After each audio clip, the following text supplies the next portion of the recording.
അധികമാർക്കും സുപരിചിതമല്ലാത്ത പഞ്ചവടി ബീച്ചിനെ കുറിച്ചായാലോ ഇന്നത്തെ vlog. ചാവക്കാടുള്ള marine world aquarium കാണാൻ വേണ്ടി വന്നതായിരുന്നു ഞങ്ങൾ.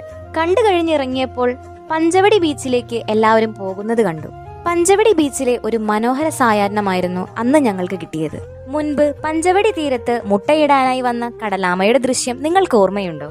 ഒലീവ് റിഡ്ലി ഇനത്തിൽപ്പെട്ട കടലാമകളാണ് കേരള തീരത്ത് അന്നടിഞ്ഞത്. കുട്ടികളെ ആകർഷിക്കുന്നത് കടലിലെ തിരമാലകൾ മാത്രമല്ല കേട്ടോ, ഇവിടെ പട്ടങ്ങൾ വാങ്ങാനായി കിട്ടും. ഞങ്ങൾ വന്ന സമയത്ത് ഒരുപാട് കുട്ടികളും മുതിർന്നവരും പട്ടം പറത്തി കളിക്കുന്നുണ്ടായിരുന്നു.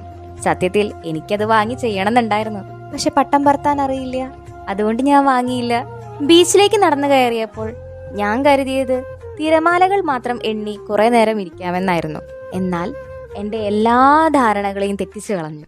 പിന്നെ കുതിരപ്പുറത്ത് കയറ്റണോ എന്ന് ചോദിച്ച് അവിടെ ആൾക്കാർ നടക്കുന്നുണ്ടായിരുന്നു. അതവരുടെ ബിസിനസ്സാണ്, അതിലൊരു തെറ്റുമില്ല. പക്ഷേ നമ്മുടെ സേഫ്റ്റി നമ്മളാണ് നോക്കേണ്ടത്. പരമാവധി കുട്ടികളെ നിങ്ങൾ കയറ്റാണ്ടിരിക്കാൻ വേണ്ടി ശ്രമിക്കണം.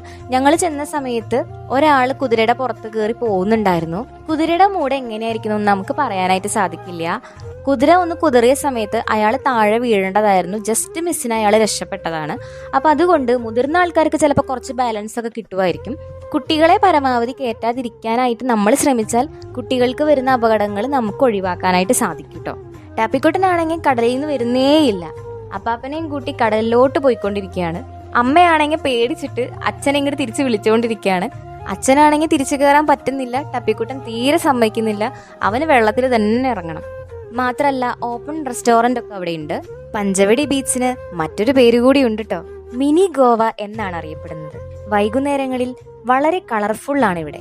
പാട്ടും മേളവും ഒക്കെയായി ഈവനിങ് സ്പെൻഡ് ചെയ്യാൻ ഫാമിലിയുമായിട്ട് വരാൻ പറ്റിയ അടിപൊളി സ്ഥലമാണ് പഞ്ചവടി ബീച്ച്. അങ്ങനെ കുറെ നേരം അവിടെ സ്പെൻഡ് ചെയ്തതിനു ശേഷം ഞങ്ങൾ തിരിച്ച് വീട്ടിലോട്ട് പോന്നു.